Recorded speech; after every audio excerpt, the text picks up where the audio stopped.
And Errata's coming, and Errata's coming. Uh-oh. Make sure you guys smash the crap out of that subscribe button so you guys don't miss out on more awesome content. You know what I actually love? When we get an announcement for a new rule book every single off year from Japan, and then you get the chance to see, guess what? Erratas. And I know people don't like erratas, but here's what we're looking at here. So realistically, we're going to start off over here with Fishborg Blaster, and I think this would be a good time to actually get Fishborg errataed to actually matter right now, because if you're planning all of this water support, and I mean, we've Atlantean Structure Deck, why not get Fishborg Blaster set up to be a once per turn, or, you know, a once per duel, and then it's banished after you use the effect. I mean, like, that would be, I don't think anybody would complain about Fishborg Blaster, you know, basically that, or you put more conditions on it to actually matter for like a water link Xyz play. There's a couple things that you can do, but if you plan to leave Fishborg Blaster on a not once per turn, you need to add the other stipulations to it for the water side of the equation for it to do its thing. But looking at like the potential for erratas right now, I think Fishborg Blaster is the one-up on the block, you know, for a new rule book. And I mean, with these sorts of things, I mean, you don't really destroy the value of Fishborg Blaster, in my opinion. I think you just really make it more playable. Well, I mean, it's already banned, so I mean, anything you do makes it playable. But you don't want to make it so that, you know, Fishborg Blaster is 100%, you know, destroyed.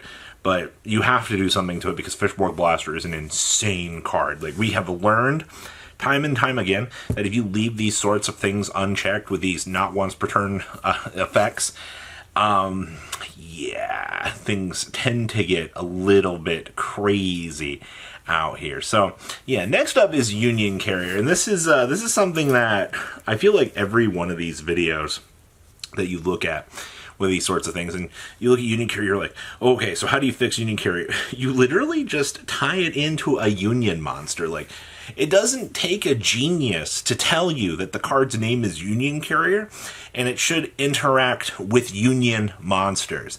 All right, like, this is the easiest fix in the world for a card, besides, you know, obviously the ones that just need once per turn slapped on them.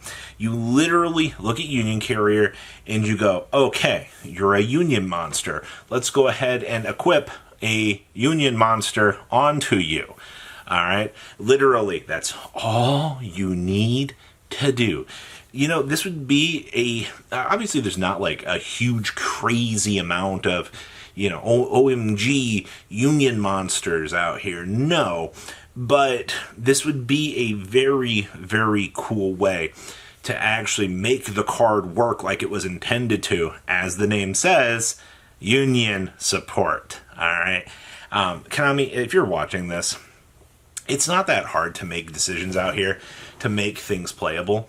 And I think Union Carrier would make at least the ABC players, you know, happy. Is it going to sell whatever rulebook that you're going to have with the errata version of Union Carrier?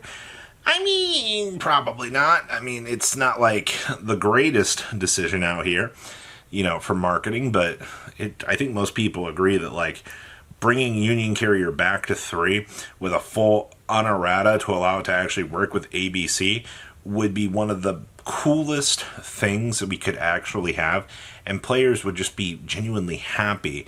But once again, I mean, where's the other Union support? Doesn't exist. All right, next up is Level Eater.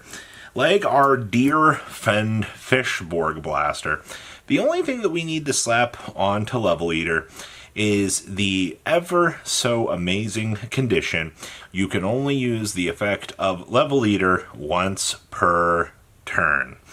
Alright, that's all you need. Because the thing that made Level Eater so insane was Level Eater could eat a level, pop on out, and then you could link summon with it. Alright, if you put a very simple condition on the card that literally says once per turn, not per copy, you gotta understand with these once per turns out here, a lot of people are like, you know, Level Eater, if you just slap that simple condition on it, you'd be fine. The card already says it can't be tribute summoned or used for tribute. All right, or yeah, except for a tribute summon of whatever. God, Level Eater is such a weird card. This card cannot be tributed summoned except for a tribute summon. Yeah, this card is so weird in its old design, but like where you could loop this around. I think the old loop was you could make triple Firewall Dragon with this by making Linger Rebo every single time and then level eat off of something else. And you're just like, oh yeah, free Firewall Dragon. This is so cool. Like, Level Eater is an insanely broken card because Konami didn't have the foresight to look at it and go, wow, we need to put a once per turn restriction on this. And perfectly so. And I mean, in a format now where you have way more devastating Link monsters, and I mean like crazy things out here, you could honestly just put on this card can't be used as Link material, and that would fix it. And then I guess you could continuously allow it to keep reviving itself. But then I feel like that's not really much of a point to the card. You know what I mean? Like, you're just kind of hurting it in and itself. So we'll have to wait and see, but I think that's a pretty easy fix. Royal Oppression. Now, this is an interesting one, because the thing that made Royal Oppression so frickin' nuts is I could keep spending all of my 800 life points out here, and I could keep destroying whatever attempt of a special summon that you're trying to make. I literally check you. Now, to bring Royal Oppression back to the game, what do you have to do? A once per turn? I mean, I think that's too much for modern era Yu-Gi-Oh! You know, if Royal Oppression said once per turn, pay 800 life points, you know, negate a special summon of an opponent's monster. Okay, what about if we make it twice per turn, or even thrice per turn?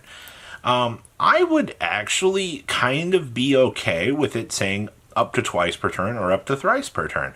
Honestly, if Gold Sarcophagus can discard all of this crap in the world and, you know, exist, I don't see a reason why Royal Oppression can't come back with a more modern, you know, era limitation.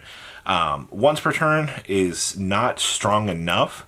Up to thrice per turn might be too much. Up to twice per turn might be just the right amount that you need to create a card that can actually, you know, matter.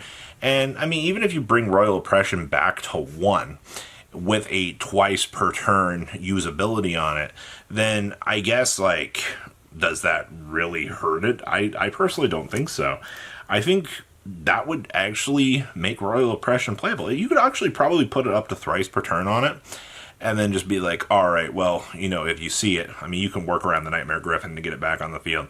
We've seen the cheesy things that you can do with that, but realistically, I think that's probably all you need to clean up with Royal Oppression to bring it back. And then there's HyFibr. So, the biggest, funniest thing that I've seen about bringing Hulk back is just make it require a Crystron tuner monster. That's all you have to do.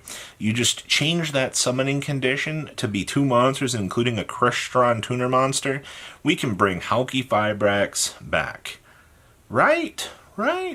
I'm not exactly too sure about that. I'm willing to see where it goes.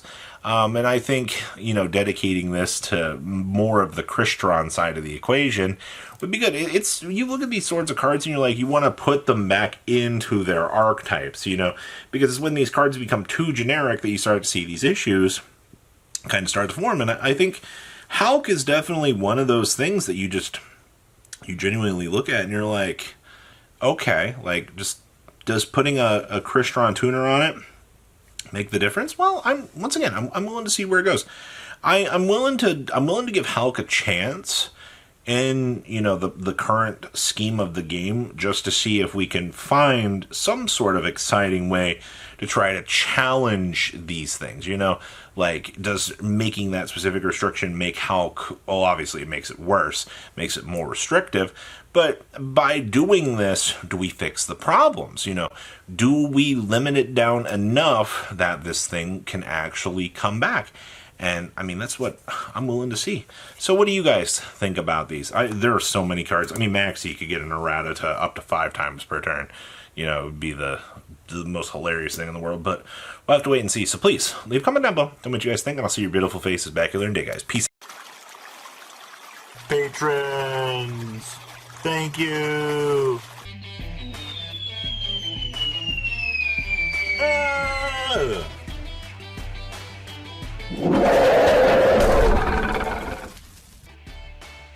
Thank you so much for watching. Check out these other videos.